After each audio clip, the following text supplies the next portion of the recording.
为什么说巨婴容易怪罪别人和外在世界，而成熟的人大多从自己身上找原因？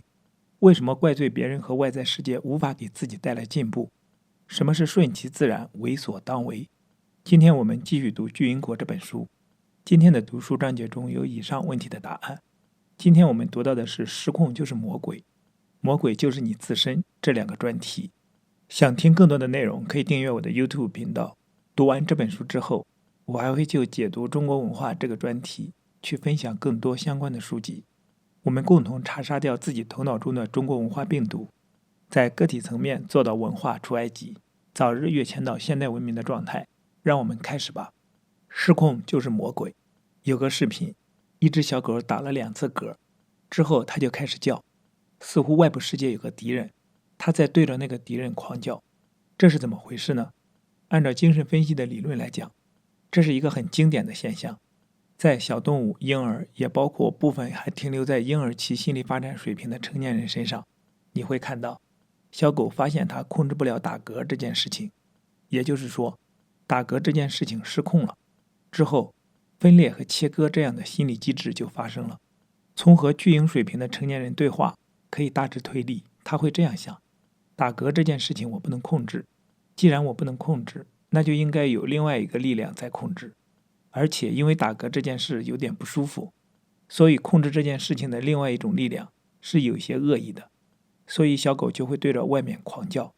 因为它觉得打嗝这件事情应该是它自身之外的另一个敌意力量在控制，所以它这样去狂叫。最后大家发现它转过身来，就好像要去咬自己的尾巴。这个时候它就开始怀疑，也许在身体之内有一个力量在控制，比方说尾巴。虽然尾巴是它身体之内的东西，但是因为尾巴在身体的末端，所以它会试着把这个尾巴切割到我这个范畴之外，怀疑尾巴是敌意的源头。这是一个很简单的视频，但是它非常经典。对小狗、婴儿来讲，就会发生这样的事情。我曾经做过一次思考什么是善，什么是恶。我想，其实对一个生命来讲，善和恶会有这样一种逻辑：我能控制的范围就叫做善，我不能控制的范围就叫做恶。这种心理对成年人来讲非常复杂，但对婴儿、小动物来讲就非常简单。比如打嗝这件事，假如我能控制住它，那么这个事情就是一个有趣的、好玩的、善良的事情。但是当我不能够控制时，这个事情就变成了一种恶意的事情。而且接下来这个婴儿或者小动物就会使用分裂或者叫切割的心理机制，那就意味着我不能控制打嗝这件事情，那就应该是有另外一个力量在控制它。这个时候分裂就发生了。最初这个小狗的分裂是我身体之外的一个敌意力量在和我作对，或者说分裂成我和我不能控制的另外部分，而且另外一部分是恶意的。当打嗝继续不能控制的时候，这个分裂就进一步变得严重。他开始去看看是不是自己的尾巴、自己的身体在导致这样的事情。其实这个时候就意味着他把自己的尾巴切割到我之外了。如果家里有婴儿，我们留意去观察婴儿的身上，这种现象数不胜数，可以直接拿过来置换。对一个婴儿来讲，如果打嗝发生了，而他控制不住，你会发现他很快地就会陷入烦躁之中，因为他觉得自己被攻击了，他必须找到这个攻击他的力量，然后和他作战。因为婴儿不能表达，也不能够怎么样，所以我们未必能够很清晰地去理解到底发生了什么。但在一些大的孩子身上就比较清晰了。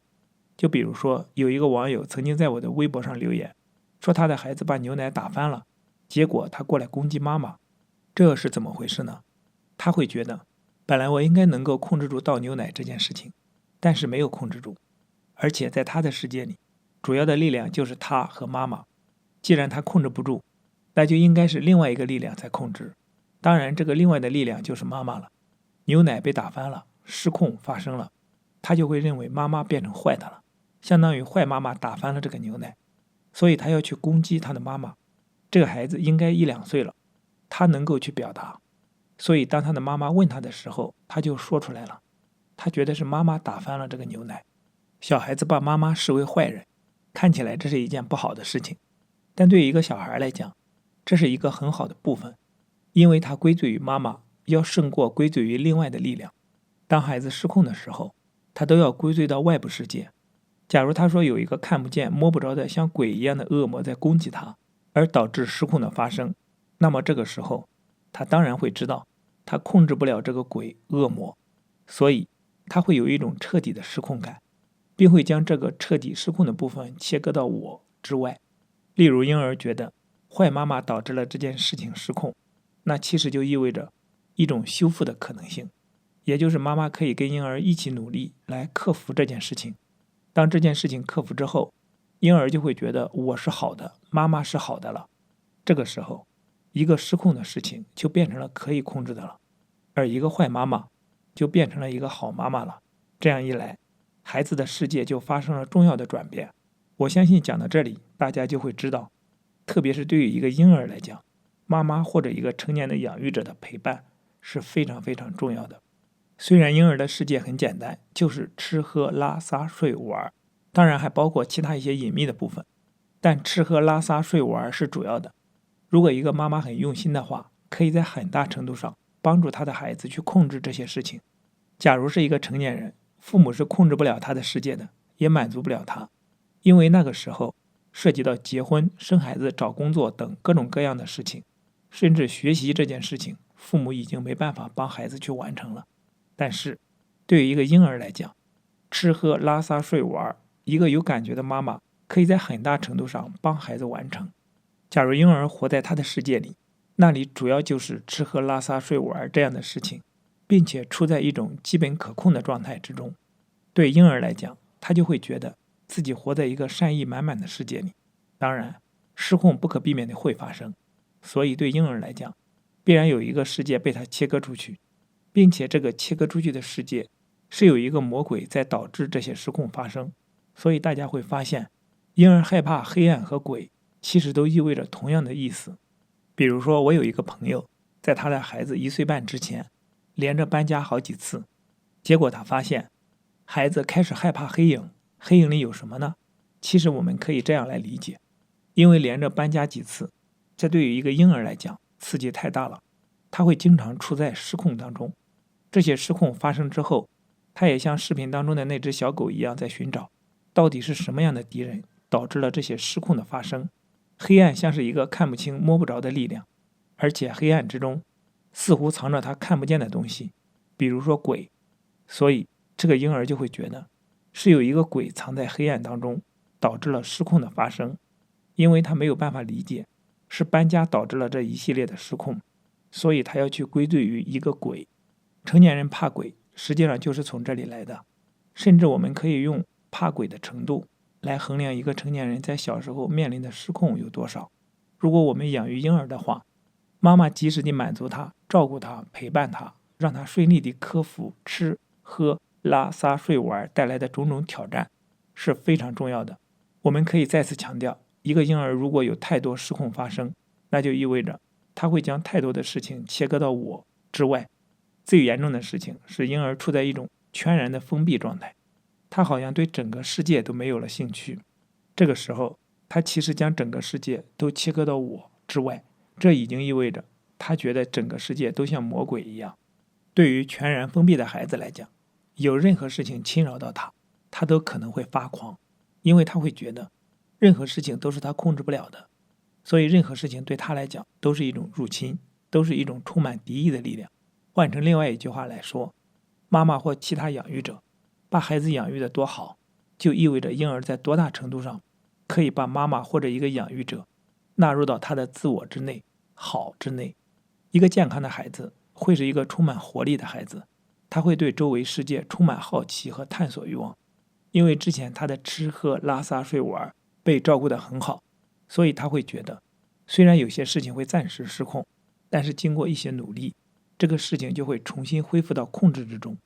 他会觉得虽然像是有一个外部世界，但这个外部世界似乎也在我之内，经过一定的探索和努力，可以纳入到我或者好的世界之内。同样的，我们在做推理，比如说对于一个相对封闭的孩子来讲，他可能只对很少的事情感兴趣，其实这意味着他只能控制很少的事情，封闭的世界之外是他不能控制的。对婴儿来讲，他越小，对他的照顾就越重要，因为他的吃喝拉撒睡玩的需求都有赖于一个成年养育者的陪伴。对他来讲，所谓的控制就是妈妈或者其他养育者把他照顾得非常好，及时地回应他。对婴儿来讲，及时的回应非常重要，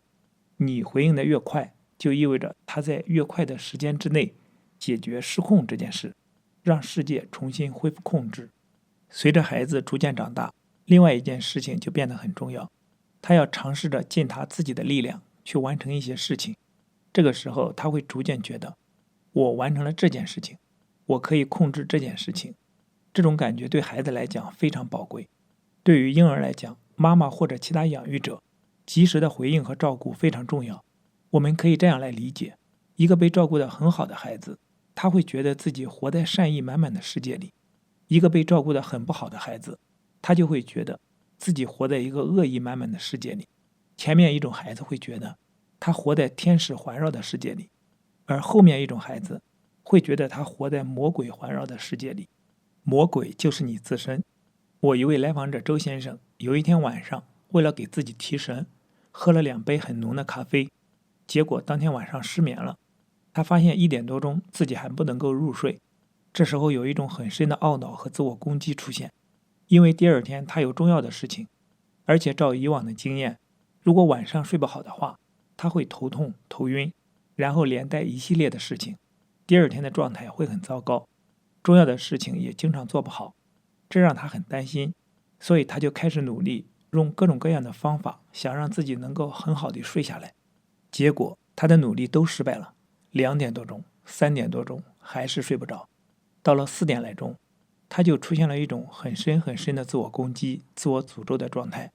他对自己说，看，你连睡觉都管理不好，你明明知道自己的身体很敏感，还喝了2杯浓咖啡，结果搞得一晚上这个样子，你管理不好自己的睡眠，你的自我管理能力真是太差了，活该有很多事情做不好，你简直非常非常的糟糕，非常非常的差劲儿。并且他还有这样的想象，他会觉得为什么只有我这么倒霉，这个世界现在只有我睡不着，而正常人都在安然入睡，进入了甜美的梦乡，为什么只有我这么差劲儿？在这种自我攻击和自我诅咒的状态之下，一直到了5点多钟，他才终于睡了一小会儿，大概到7、8点就醒了过来。我们来看，其实周先生失眠这件事情和之前我们所讲的小狗不能控制自己打嗝的事情存在着类似的部分。对那只小狗来讲，它发现自己控制不了打嗝，然后就把打嗝视为一个糟糕的事情，而且觉得有一个敌意的力量在控制自己的打嗝，所以它要对着外部世界狂叫，似乎它要攻击或者威胁这个外部世界。而周先生发现自己控制不了睡眠，他处在失眠的状态之下，有了很深的自我攻击，也就是失眠是很坏的，而控制不了失眠的自己也是很坏的。最严重的时候，他恨不得把自己杀掉。当然，这2种心理是有不同的，因为这个小狗或者说婴儿，他是在怪罪外部世界，而周先生怪罪于他自己。这当然是一个巨大的进步，因为当你怪罪外部世界的时候，通常就意味着你会认为这件事情无论如何都是你控制不了的。比如说，我在跟很多人谈话的时候，发现他们会认为有一些很糟糕的事情是因为自己命运太坏了。这样思考的时候，你会发现自己简直不可避免地会自暴自弃。为什么呢？因为你认为坏的命运之神在导致坏事发生，这当然是我控制不了的事情。既然我根本就控制不了，那么做任何努力都是没有意义的，那我就顺从就好了。所以这时就有一种自暴自弃的心理存在。相反，假如你认为这是我控制不了的事情，这是我暂时控制不了的事情，这个时候虽然你会自我攻击、自我谴责、自我诅咒，但是你给自己留了一个空间，你就会去尝试去改变这个事情。也就是说，自我攻击、自我诅咒的同时，也意味着一种可能性，也就是你可能会重新来驯服这件事情。比如对周先生来讲，他本来把不能控制睡眠的自己视为不可饶恕的自己、坏的自己，现在他重新去驯服它，然后把它纳入到自我当中，再来完整的表述的话，周先生的这个做法里其实存在着这么一种可能性，就是假如你驯服了睡眠，你就会明白这个失控不再是外部的一部分，而是自我的一部分，然后你就可以去调控，最终将这部分失控的坏事件重新纳入到自我当中，一个整合就发生了。很有意思的是，在这个过程当中，关键不是征服，而是接纳。如果你抱着战斗的姿态，觉得失眠是一件很坏的事情，它在攻击我，我一定要战斗到底，我一定要把失眠驯服，这样有可能会奏效，但更可能是无效的。相反，如果你接纳了失眠的发生，不去和它较劲，允许失眠发生，同时做一些有效的事情，这个时候失眠就会被驯服。有一个疗法叫森田疗法，它是日本人森田正马发明的，核心是顺其自然，为所当为。什么意思呢？就是当你有一些坏的事情发生的时候，你的所谓情绪、情感或者生理状态有些失控时，怎么办？你顺其自然，同时为所当为。为所当为就是继续做你该做的事情，也就是让所谓坏的、失控的情绪或者生理过程去进行，然后你去做那些可以做的事情，比如说该工作就工作，该吃饭就吃饭，经常这样去执行就会奏效。为什么森田疗法会奏效呢？因为森田疗法里顺其自然的核心就是接纳和驯服。和森田疗法相对应的其实是这样的想法：我可以控制我自己。这种想法经常是无意识的，我们会自动认为这是我的身体，我可以控制我的身体，那是我的想法，我可以控制我的想法，因而有无边无际的控制想象，会觉得我可以控制整个世界，我可以控制别人。这显而易见是不可能的。我们知道这是一种妄想，但让很多成年人难以想象的是，连控制自己的身体、头脑也是一个不可能的想象。真正控制我们身体的，比如说控制肠胃蠕动的是植物性神经系统，而我们的意识很难直接有效地去影响植物性神经系统，包括睡眠也是植物性神经系统在发挥作用。关于想法，佛教会说，其实任何一个念头都是一个独立的生命，它的出生、发展、衰老和死亡会有一个过程。如果你认为我可以控制我的想法，其实就大错特错。而且当你控制你的想法时，就意味着你给这个想法的生命注入了更多的能量，结果通常会导致它更加茁壮，变得更加强大。如果你想驯服你的想法，包括你想让你不舒服的一些身体感受早点过去，其实最好的一个方式就是知道这并不是你能够轻松控制得了的，顺其自然让它发生就好了，同时做你该做的事情。在我看来，顺其自然里藏着一种很深的东西，就是接纳。这意味着你接纳这个不如意的事情发生，不再把它视为一个充满恶意的和自己对着干的魔鬼，而把它视为一个中性的甚至是好的东西，让它发生就好了。这看起来很简单，但当接纳真正发生的时候，其实就意味着一种整合正在发生。在周先生失眠的故事里，还有一个非常有意思的地方，他会想象正常人都可以享受一个甜美的睡眠，而为什么我就不行？当他发现我连正常人都不如的时候，他就恨不得去杀了自己，因为我是这么差劲儿，连正常人该有的睡眠都没有，正常人都能达到的标准我达不到，所以我不是一个正常人，我是一个糟糕的人，我不配活在这个世界上。首先，所谓正常人都有一个甜美的睡眠，其实是一个错误的观念。以我做咨询的经验来看，也包括和别人的聊天，我会认为大多数人都有各种各样睡眠的问题，能够经常享受到甜美睡眠的人不是多数。所以这个所谓的正常人的标准实际上是一个很高的标准。像周先生的这种心理其实是婴儿全能自恋的一个表现。婴儿会觉得我发出一个指令，一个想法，而且这种想法经常是全能的、完美的，然后周围世界、别人、我的身体、我的脑袋应该立刻达到这样的状态。达到不了时，婴儿接下来就会有全能自恋转变出来的自恋性暴怒，恨不得毁了这个世界，包括自己。全能自恋是这样一种想象，也就是我是神，无所不能，我发出这个指令，世界就应该按照我的意愿来运转。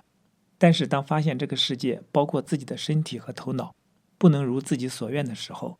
这个神就变成了魔，想把世界给毁了，或者想毁了自己。所以说，各种各样的鬼其实是这样的，真正的鬼与魔不是别人，而是自己。比如说，周先生小学和中学的时候，自己独自睡一个房间，每天晚上睡觉对他来讲都是一种折磨。他会看看床底下，看看周围那些黑暗的地方，也很害怕熄灯，为什么会这样？因为他觉得在床底下可能有鬼，在黑暗处有鬼，所以他要先去侦查一下是否有真的鬼存在。他必须确认是安全的才能够入睡。他讲到这儿的时候，我跟他说：周先生，你看看这个鬼是什么呢？其实这个鬼就是你自己。你是这么一个容易暴怒的人，当世界不能够按照你的意愿运转的时候，你想把世界给毁了，或者想把自己也给毁了。这个具有破坏性的力量，不是所谓的外部世界的恶魔，而就是你自己。这个解释对周先生来讲非常受用。他听到这个解释，一下子变得安静下来。他发现，过去一直被他视为外部世界的鬼，原来是他自身的一部分，而且是他自身很和谐的一部分。这个时候，所谓的外在的鬼，就好像重新回到了他自己身上。从根本上来讲，成长的历程就是这样一个历程。你最初因为能力、思维的限制，不断地使用分裂和切割的机制，把身上各种各样不舒服的东西、控制不了的东西，都切割成外部世界的坏的、邪恶的。但随着成长，你发现，原来这些看似外在的邪恶、黑暗、失控，其实都是你自身的一部分。最初你会认为失控是邪恶的，控制失控的力量是恶的，而且在你身体之外。但随着了解越来越深，你就会发现，原来没有这个恶存在，而所谓的恶，其实就是你自身切割出去的一个东西。这样一个过程之中，其实就意味着光明重新照到了失控的黑暗力量之上。最终，你可能会觉知到，外部世界的恶，其实就是内心切割和分裂的结果，是内在的恶向外投射的结果。于是，我们的内心不断地从分裂走向整合，最终我们就知道，外部世界和内在世界是一回事。不管是否意识到，我们其实都是在走在这条路上的。好，今天的读书分享暂时到这里。今天我们读了失控就是魔鬼，魔鬼就是你自身这两个专题。期待在下一次的读书分享中与你再相逢。